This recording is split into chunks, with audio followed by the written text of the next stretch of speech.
Please subscribe our channel MacTechnium and click the bell icon. Subscribe करें MacTechnium को और bell icon दबाना बिल्कुल ना भूलें। Hello my dear friends, welcome to our channel MacTech. तो दोस्तों, आज हम बात करने वाले हैं प्रिंटिंग ऑफ मनी के बारे में। तो दोस्तों, अगर मैं कहूँ कि इंडियन गवर्नमेंट चाहे तो डेली करोड़ों रुपए प्रिंट करके गरीबों में बांट सकती है, तो आप सोचेंगे सच में? वाह मोदी जी वाह। तो जी हाँ दोस्तों, बिल्कुल सच बात है। अगर इंडियन गवर्नमेंट या आरबीआई चाहे तो डेली करोड़ों रुपए प्रिंट करके गरीबों में फ्री में बांट सकती है, लेकिन ये ऐसा क्यों नहीं करते? उसके पीछे बहुत सारे रीज़न हैं। तो आइए बात करते हैं कि जो मनी प्रिंटिंग का राइट्स है वो किन के पास होता है। तो बेसिकली इंडिया में देखा जाए तो RBI, reserve bank of India, finance ministry के पास पूरा राइट होता है। आरबीआई एक्ट 1934, इस एक्ट के थ्रू इनको मनी प्रिंटिंग करने की राइट्स होते हैं। ये देख सकते हैं आप, जो पैसा होता है उस पर गवर्नर का साइन होता है। बिना गवर्नर का साइन किए हुए पैसा बस एकमात्र कागज़ का टुकड़ा है। तो दोस्तों, हम बात करने वाले हैं बेसिकली इंडिया में 4 जगह पैसे प्रिंट होती हैं। एक तो नासिक है, दूसरा देवास मध्य प्रदेश में, तीसरा मैसूर कर्नाटका में, चौथा बंगाल सालबोनी। तो दोस्तों, हम बात करते हैं आरबीआई के पास भी बहुत सारे लिमिटेशंस हैं। तो क्या लिमिटेशंस है उसके बारे में बात करेंगे। दोस्तों, वर्ल्ड लेवल के हिसाब से देखा जाए तो इंटरनेशनल लेवल पे कोई भी देश को कोई भी इंटरनेशनल ऑर्गेनाइजेशन मना नहीं कर सकता किसी भी देश को पैसे प्रिंट करने के लिए। जैसे यूएन हो गया, यूनाइटेड नेशन, आईएमएफ हो गया, international monetary fund, world bank हो गया, फॉरेन एक्सचेंज हो गया, बहुत सारे इंटरनेशनल ऑर्गेनाइजेशन है, बट वो किसी भी देश को, इंडिया नहीं, किसी भी देश को मना नहीं कर सकते पैसे प्रिंटिंग करने के मैटर में। तो देखते हैं आरबीआई क्या रेगुलेट होता है गवर्नमेंट के थ्रू, और जो पैसे प्रिंट करते हैं वो प्री प्लानिंग के थ्रू होता है कि मतलब कितने पैसे प्रिंट करते।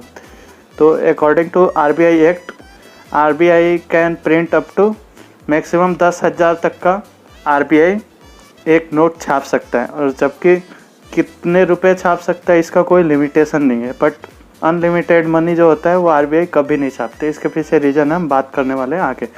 ये देखिए दोस्तों, मान लीजिए एक छोटा सा कंट्री है, उसमें मात्र 5 पर्सन है, 5 लोग हैं, और उस देश में 5 पैकेट आटा है।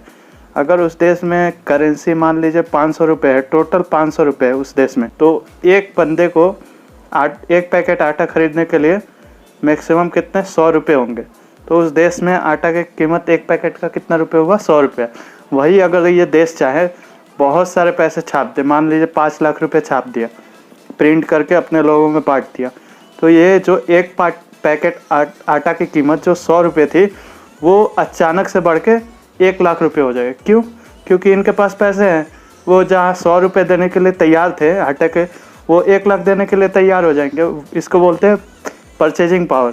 किसी भी देश में परचेजिंग पावर वहाँ के डिमांड और सप्लाई पे डिपेंड करती है। सप्लाई कितना है, मतलब आटे की सप्लाई कितना है, और डिमांड, लोगों के डिमांड कितने हैं।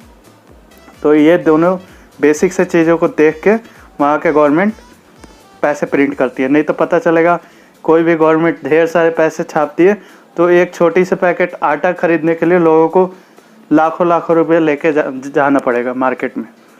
तो दोस्तों, देखते हैं कौन से सारे फैक्टर है जिस पे आरबीआई पैसे प्रिंट करती है।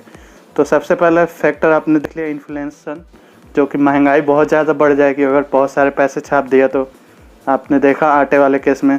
और दूसरी चीज़ है वो एसेट्स है। आरबीआई के पास कितने सारे एसेट्स हैं, एज अ गोल्ड वो रखती है, या फॉरेन रिजर्व कितने, फॉरेन में भी बहुत सारे गोल्ड रखती हैं, या वर्ल्ड बैंक के पास पैसे रखते हैं। तो उसको भी देख के आरबीआई अपना पैसे प्रिंट करती है। और जीडीपी सबसे मेन रोल है कि मतलब ग्रॉस डोमेस्टिक प्रोडक्ट, इसमें केवल प्रोडक्ट में गुड्स एंड सर्विसेज दोनों आ गए। कितने देश में एक साल गुड्स एंड सर्विसेज प्रोड्यूस हो रहे हैं, उसी के हिसाब से कैश का फ्लो कराना है। इकोनॉमी भी देखना पड़ता है इनको, कि इससे इकोनॉमी डाउन ना हो जाए। ज़्यादा पैसे अगर हम प्रिंट कर रहे हैं और हमारे पैसे की वैल्यूएशन मतलब दूसरे कंट्री के मुकाबले, डॉलर के मुकाबले क्या स्टैंड कर रही है। और सबसे लास्ट बात है कि लास्ट 1 साल में कितने पैसे डिस्ट्रॉय किए गए हैं, कटे फटे नोट जो भी डिस्ट्रॉय किए हैं वो भी पैसे प्रिंट करना पड़ता है। तो दोस्तों थैंक यू मेरे वीडियो देखने के लिए, और ऐसे ही वीडियो देखने के लिए मेरे चैनल को सब्सक्राइब करें और शेयर वीडियो को अगर वीडियो अच्छी लगी हो तो।